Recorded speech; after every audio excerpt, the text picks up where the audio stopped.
Hello, my friends. It's your boy, Garrett J, the founder of Wake Up Warrior, and I am here with the founder of DKW Styling, Danielle K. White. We are in Cancun, Mexico.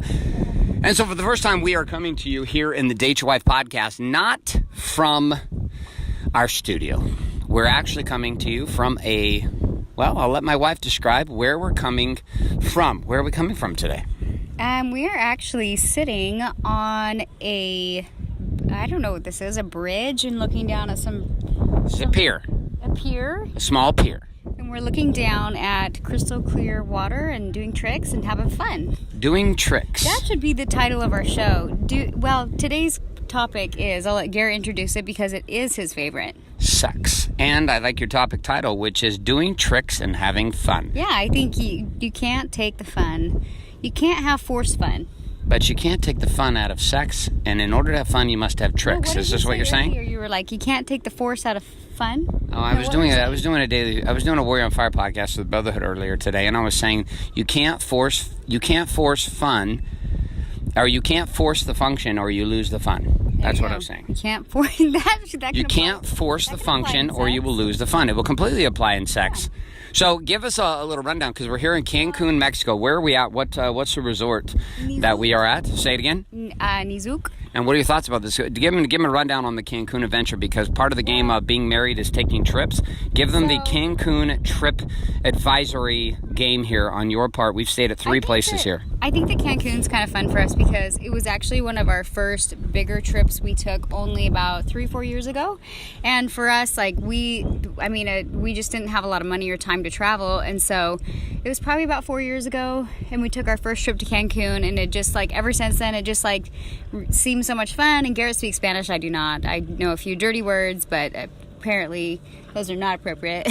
And anyways, so it's important, we come back, we usually just do a weekend getaway or a long weekend getaway. And even though we've been here before and it's just Cancun, it's about having fun, reconnecting, and not forcing the fun, but just unplugging and hanging out. So that's why I think we like coming here, is because it was one of our first trips we took together where we finally just committed to make the time and create the space and the money and just make it happen. So we actually we came to the first resort that we came to here in Cancun was a resort in a development known as Mayakoba, and we came to a place called Banyan Tree.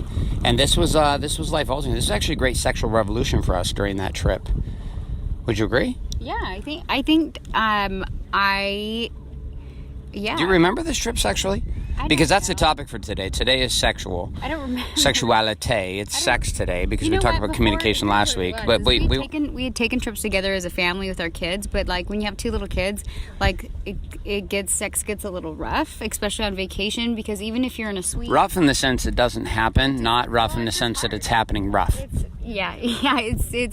It's interesting. And so we got in this awkward space where even when we would vacation, just the two of us, we'd gotten bad patterns and behaviors and only traveled with the kids, and it seemed forced and it seemed awkward. And so for us, taking that first trip to Cancun was us committing all right, so it's just you and I, and we need to get over these awkward feelings, and we need to reconnect and spice things up. And I remember going. You remember the Cancun trip? Yeah, and I remember even.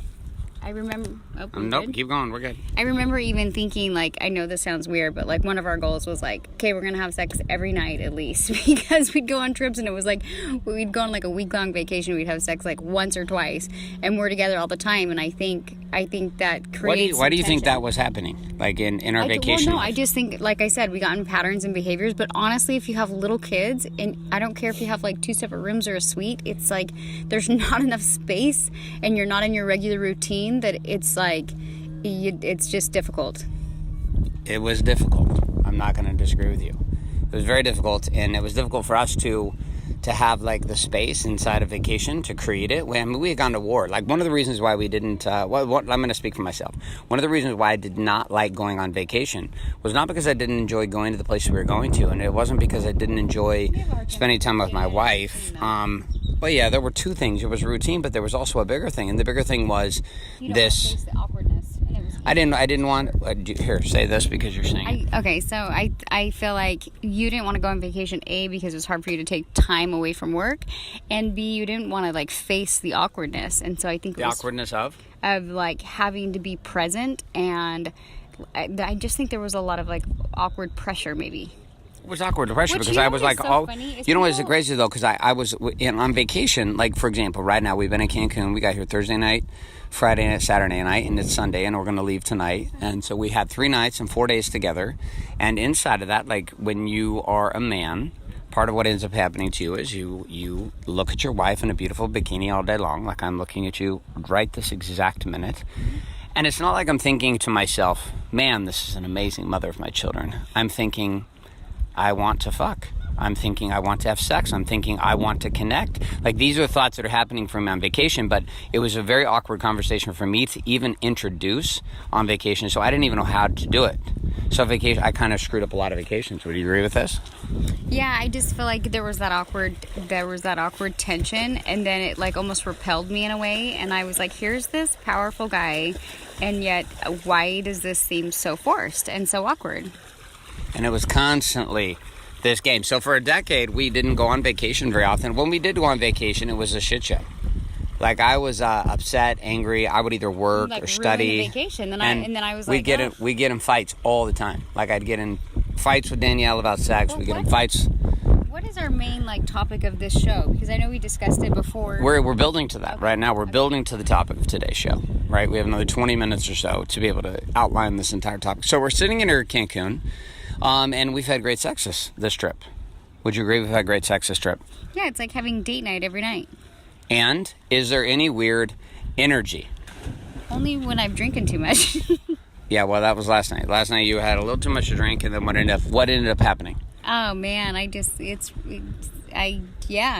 mean, no, nothing. What ends up happening, I always push myself to that place where I'm like, oh shit, one too many, and then we just watched a movie, and then I passed out. It was good. You passed out.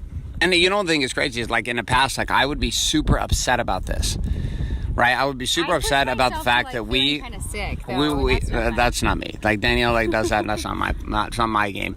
Mostly because I love waking up early and getting after it. So Danielle and I, though, were like sitting there last night. I'll give you an example, perfect example. Last night, Danielle is like obviously not in a position to want to have sex. Could I have pushed the issue last night? Ask me. Could I push it? I was thinking, I'm like, it's gonna be ugly, but I mean, I'll put one in for the team. And I could have pushed for it last night, right? I think you know me so well, though. You know when you're like up one too many, and so I think you were like, I'm just gonna let her chill, and that's what I did. I had some Gatorade and watched a movie and started to feel better. And actually, I was surprised I wasn't hungover this morning. I felt fine. And inside of that, one of the key pieces that I learned, I'm going to put this principle out there for guys, which was you've got to pick your battles. So, did I want to have sex last night? Yes, I did. Did we have sex last night? No, we did not. Will we have sex today before we get on the plane? Yes, we will. I'm just putting it out there. I'm being positive. But we got to get on to, I felt like we had a really powerful conversation. We did. We're setting the frame right now. Don't pretend like this is not valuable. This is the valuable conversation dialogue before the principle and the point of today's lesson.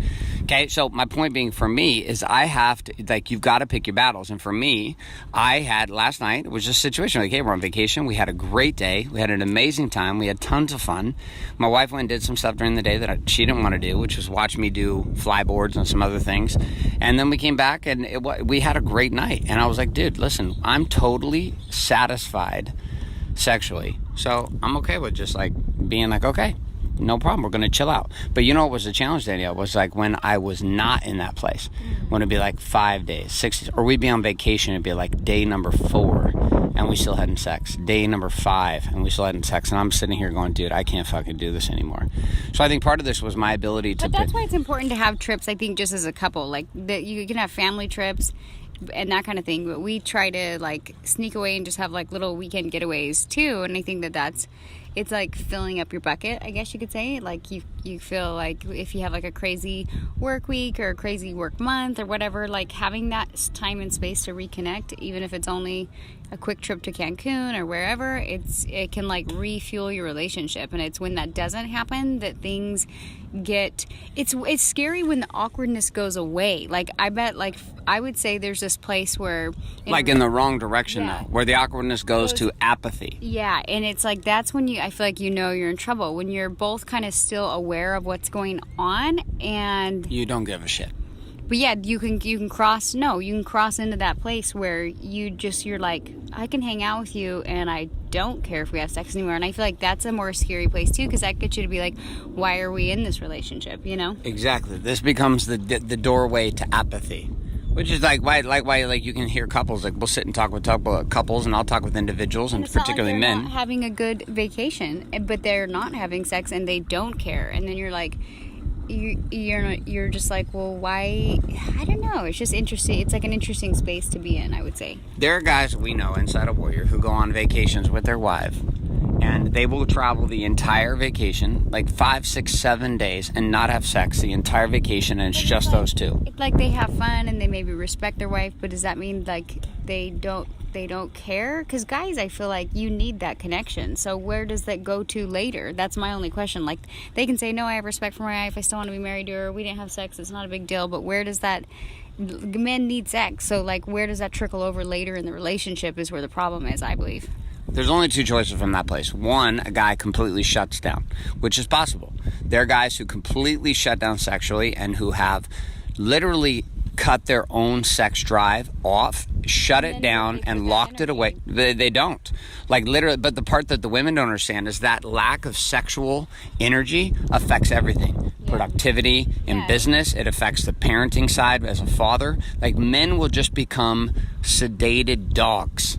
Like dogs in the sense of they're just sedated animals who just survive and they're okay with it. And which I think is a worse place to be as a man, and a worse place for a woman to have your husband in a place where he's not asking anymore. I mean, I got to that point with you where I just stopped fucking asking because I was so tired of being rejected. Where do you fulfill the fulfillment? Where do you fulfill the significance? Do you know what I mean, as a man? And again, path number one is to be completely sedated and cut down, and you just become slowly this constricted, pitiful man. Yeah, but which I was heading that path, but that's one path. Okay. Like, take, for example, we were raised in Mormon culture. There are a lot of Mormon men who are not going to cheat. Yeah, that's true. They're just not. They're not going to cheat. But they're going to put on weight or they're not going to put on weight. There's a reason why there's more MMA gyms per capita in the state of Utah than there are anywhere else, because guys are sexually frustrated as fuck and they're trying to find a way out, so they go beat the shit out of each other and come home and try to pretend like this gorgeous Barbie doll princess wife they have in an ice blocks. You were going through with Ultraman, I would be like, hey, let's go out, and you'd be like, I gotta get in my 19 miles. I'm like, for what? Are you going to be a professional triathlon guy? Well, no. I'm like, it started to like with too much sacrifice on our relationship, but I think in a way it was like what you were pouring your energy into at the time. Do you know why I was pouring my energy into it? Because we were awkward. We were in an awkward phase leading into the I don't really care phase. Which was like, I mean, I was begging for hand jobs back then. And you were like slightly providing, and we were in this very painful. Turned off. Like when it gets to that point, you're like, yeah. Because you, like I said, you see a powerful man, and what like ultimately I was attracted to you is you being that powerful guy, being able to provide. And so it was like, and I played a role also, but it was like in this space where you seemed like not like the man, I guess you could say. I was not attracted to you at the same level, and so you can just see how that's like a slippery slide or slope on both views, both male and female perspective. And it was happening for me. I was sliding down this path. It was a very confusing path. It was a very frustrating path. I didn't know how to get out of it. Like, I didn't know how to snap the game. Like, now going on vacation is like this exciting thing for me. So here's what I wanted to touch base with on today's show, because I am a big believer that in life, if you don't figure out things the first time around, you just keep repeating until you get that message. And it goes in business, it goes in marriage, it goes in life. And so we'll see people who maybe aspire to have like reconnect like we have done in the last few years, and they're like, well, how'd you do it? Like, And you'll see powerful men who want that spark back, but the problem is like, I saw it with us, is like you pour all that energy into work and then there's not that connection piece with us. And I feel like if you want a good relationship, a good marriage, you have to take time and work on it. Like if you want a good business, you have to work on it. So I think it gets to this place where a lot of people are like, gosh, it seems like so much work to rekindle what we had, that it would be almost easier to start with somebody new with a new spark and then go from there. But if you didn't figure it out the first time around, you're just going to repeat. And so that's, I don't know. Why do you think that is? Why do you think it, like, because a lot of the answers become divorce, which was where my mind was going. Your mind was going. Was your mind going there? I mean, your mind was going there for sure to, like, I need another solution, correct? I never really thought of divorce. Like, I felt like I am the type of person, like, if I commit, I'll fight through it. But it was at this point where I just felt so alone, and I just was like, why am I allowing myself to feel this way? And there was times that I was like, it doesn't matter how much I'm committed if I'm not willing to do the work. So you can say you're committed. Oh, I'm committed, I can't get divorced, I'm just a committed person. Well, why would you keep yourself in that painful place if you're not willing to do the work to follow up with the commitment that you already put into place? So we started making shifts inside of ourselves, both of us individually, and it was not an easy process at all. But one of the things I can't speak to is that this process of being willing to submit to the journey of sexual rebirth as a couple is completely worth it. Like because there's this piece beyond the piece, right? So if you're a guy and you're listening to this and you're thinking, listen, you know what, dude, I am not getting fucking laid. I have been married to this woman for 5 years, 10 years. We had a baby. We had 2 babies. We're not having sex. It's awkward as shit. I don't get blowjobs. We don't have sex. Like, we don't connect. My wife doesn't even want me to touch her. Some of you guys are married to women, don't even want her to touch them. And I get it, because I was there with Danielle. She wouldn't even, like, if I tried to approach her at all, even touch her, kiss her at any way, shape, or form, she would reject me. And why did you get to that place? Like, why did you get to a place where, like, even when I was trying to reconnect, you were still rejecting the shit out of me? I think that I felt like my needs were not being met. So it's like, for a woman's perspective, like, what I was always attracted to in the very beginning, even when we were dating at a young age, is I was like, this guy has a lot of drive.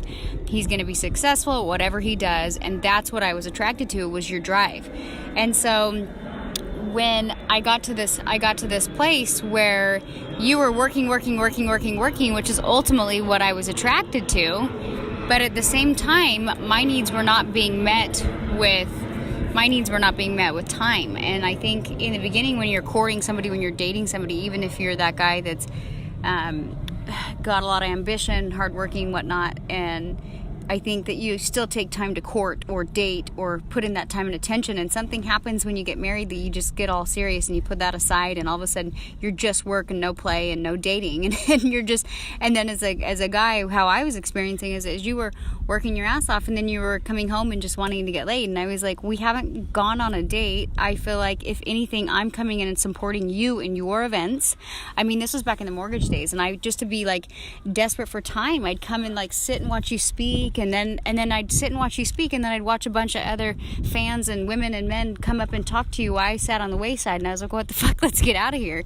And so it was just this like balance of, I was like, I'm trying to be here and to get my own time in with you, but it's not being received because you're getting validation from all these other people when you were like speaking in the beginning of your career, you know, and you started to get on bigger stages and things like that. And so it was like you were working, which I found attractive, but at the same time I was feeling like my needs were not being met on the other side. And so I just kind of was like, well, fuck it. I became resentful of your work. I didn't want to go to your events. I didn't give a shit if you were speaking. I didn't care anymore. And as much as I wanted to be the supportive wife, I was losing that ability to want to support because I just felt that you didn't want to be with me.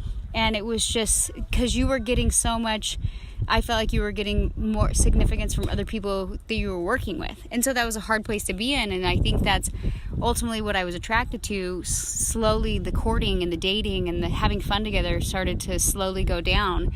And that's when I was like in this painful place where I'm like, well, why am I here? You know? Yeah. And I mean, both of us had to surrender and both of us had to put in the work. And I don't know really, I think it got to this place where you wanted more. And I was like, I felt like I had been in this space for the last like 3-4 years where my needs were not being met. So I was like, screw you, you've tarnished my trust. Why would I cross the line, you know? So, anyways. What added to that, I mean, I got to a point where not only was I working a ton, but then I was working a ton and then we weren't making any money. Yeah. And so I was transitioning the game. So then the money seemed to be the only thing that was kind of, because even before that, like we weren't having sex a lot, but we were having sex at least like once every week to 10 days. Yeah. And it was like, it wasn't very good, and it was like, okay, but nonetheless we were still having it. But then when the money disappeared, disappeared in 2008, plus I was still like in that same mode, like you completely, like the bottom just dropped out. You're like, okay, not only are you not showing up with time, but now you're not even showing up with money. So I wasn't feeling so now you were feeling what? Well, I felt like I wasn't being provided for, plus I wasn't getting the time, plus I was going to work and providing. I was like, what the fuck am I in this for? And I had to ask myself the question of like, do I want to still be married? And it just really put me in a different pair of shoes. And I just decided that I went through a couple years where I was like, I don't know that I want to quit, and I think it's because I was scared, but I don't know if I want to continue to stay married. And so I just decided to focus on me. I just started focusing on my business. I started trying to just grow as a person.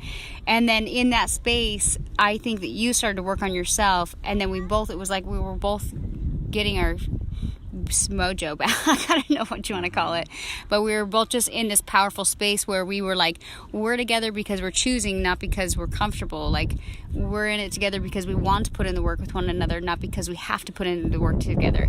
And I think that for a lot of people in relationships, that's probably a really hard place for two people to do that at the same time. And I think that that's where relationships fail, and is that one goes the other way, the other one goes the other way, and you have to be willing to put in the work and do it at the same time. And then, I don't know, that's just kind of like our story.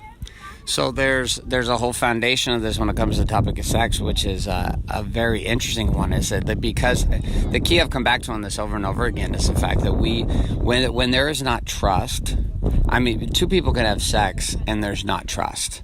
Like there's just like, we want to fuck. That's it. Like I can go, vagina meets penis, penis meets vagina, breast meets chest, and off you go. Like the end. Like, and you fuck and you have an orgasm, and then you're hollow, and then you're done. And it's a complete gratification experience, which is wonderful, and there's no problem with that. But when you can marry that up to the possibility of being able to have a foundation of trust, where you're in a relationship that has worked. I mean, both Danielle and I could have divorced each other. We could have gone on. There's no question in my mind that Danielle's a beautiful woman. She's powerful. She could have found some other guy. There's like 1 million, 2 million, probably 3 million men on the planet or more who would have been amazing men to be in partnership with me. I'm not stupid enough to believe that I was the only one who could make her happy. But inside of that, what I do know too is that we had history. And the one thing I had that all those men didn't have, and that 3 million men didn't have with Danielle, and that 3 million women didn't have that Danielle had. They all had vaginas. The other guys all had penises. They could all put penis to vagina, chest to breast to chest. All that stuff could happen, right? But nonetheless, there was one thing that would be missing, which was this foundation of trust. And here's the crazy part, is that trust itself cannot be built overnight. Trust is something that's built over time. So I'm going to ask you a question, Danielle. What's the key that people want? Like people think like, oh, I want that spark back, and I want that chemistry, or I want that relationship. But it's not like we're always in this place of peaches and roses. I guess I don't know how to describe it, but I just think it's like a constant. All good things have to be like a constant. Constant work, I guess, and it doesn't take a lot. That's what's crazy. I feel like in our experience, like we'll go out and do the trips and two date nights a week and things like that, and I think that adds so much value. And it's weird that it only takes that much, and so many people aren't willing to put in that amount of time. Well, they want the results, but they don't want to put in the simple work that would make it happen. And when I stood back and I was looking at what was going on with us and why we were where we were and why things were not working out and why we were struggling so much, particularly when it came to sex and intimacy, why were we struggling at such a deep level? And I think it's because there was honestly like a shitload of struggle with ourselves individually. Mm-hmm. And so you take two individuals who are trying to do something at the deepest intimate level, which is have sex, right? And then even to be able to have sex that's like completely liberated and free, where there's complete trust, there's complete respect, and there's an ability to explore. Like we've explored more possibilities in the last like 2 years sexually with each other and individually with each other than we've ever expressed in our entire lives. And yet inside of that place, the reason why it was able to happen was because we became more comfortable with ourselves. You know, what ultimately set my sexual relationship with Danielle free was the willingness and courage I had to be completely free with myself. I mean, there's things that we do sexually now that are like, that you do, Danielle, that I'm like, whoa, okay, I like that. I like where it's going. And there's things that I do that surprise you, there's not a weirdness around it. Why do you think the weirdness itself has kind of disappeared in your mind? I think that we just, at least for me, I think we got to this place where I'm like, fuck it, I'm just gonna have fun. And I didn't want it to feel forced, and I wanted to have that connection. And so in putting in the work and creating time and space for one another allowed us to just like be like, oh yeah, let's have fun with this and let's see where this goes. And then I think the more you do something, the more it just seems like the new norm, and all of a sudden you're like, oh, this is fun and it doesn't feel forced. I mean, I don't know. That's where we went. All right, so I'm going to bring this show to a close here in Cancun. We've been here for 3 nights, and we've had sex twice, and it was amazing, and it was great sex, and it was connected, and it was awesome, and we spent amazing days together. And interestingly enough, that I don't, inside of this game here on our trips now, I don't spend my whole day thinking about when am I going to get laid. Which is where vacation used to go. And I used to spend most of my life as a man wondering, am I going to get laid tonight? Am I going to get laid this weekend? Am I going to get laid on Saturday? And it's already Monday. I'm like, shit, I don't know. And then when I'm getting laid, wondering, shit, is this going to come back again? Or am I going to have to beg for it? Or is there going to be some rejection involved in this? Am I going to feel stupid for asking? Am I going to feel like a pervert? I'm going to be told I'm a pervert. Am I going to feel all these weird inadequacies and feelings inside of myself about it? Like, am I going to be able to deal with this as a guy? And to women who are listening, it's like this may be completely brand new news to you as you listen, but a vast majority of the men I have ever met, actually almost all men I've met, and I'm not talking about single guys who could bust out on Tinder and Bumble and all the rest of it. That's all bullshit. That's not real relationships. Like one night stands off of Bumble and Tinder do not equate being married for 10 to 15 to 20 years with kids and mortgages and businesses and relationship. Like we're talking about rekindling fire and fuel in a game where you have been together for a while. And there has to be this moment where you make a decision, and the decision is, I am willing to do whatever is required to get to this place of my desire. I am willing to do whatever is required to get to this place of my desire. What did I want? I wanted a relationship with my wife where we could communicate, we could talk, we could have open conversation, we could battle, we could dialogue, we could have sex, we could not have sex, we could have playful flirting, hanging out, connecting, and in the side of it, there was no weirdness. I didn't have to feel awkward about it, I didn't feel weird about it. And it took years.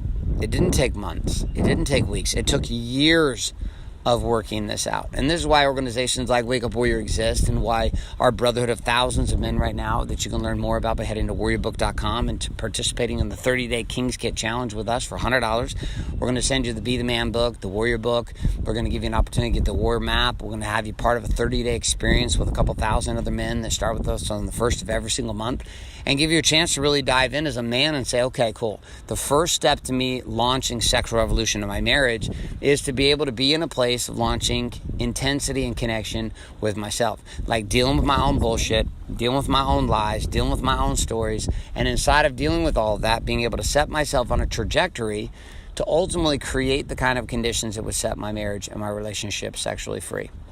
So, check that out. If you're a woman, you're listening to this, we do have Wake Up Warrior Woman, which you can find out more at wakeupwarriorwoman.com, as well as Warrior's Way, which is implemented deeply inside of our hairstylist game, found at bigmoneystylist.com. So we're going to bring this show to a wrap. We are sitting here in Cancun, Mexico. Our flight leaves here or actually our car picks up in here about 2.5 hours from the time we're doing this podcast to head home after a 4-day, 3-night little getaway for us as a couple. And the next couple of podcasts are going to be done here via audio because we're traveling a bunch. We've got this show. We've also got a show we'll do here next on money, but then our next couple shows on the topics of communication and parenting. We'll actually be doing on the road in Europe, and maybe we'll do our parenting one with our children on our 9 to 10 day family vacation in Europe here in the next week and a half. My friends, that's all I got for you. Final thoughts, Danielle, you have for this show? Have fun. The end. There you go. All right, gentlemen, that's all I got for you. Ladies, that's all we got for you. We're going to sign off. Thank you so much for being here in the Date Your Wife podcast, and we look forward to having you next week.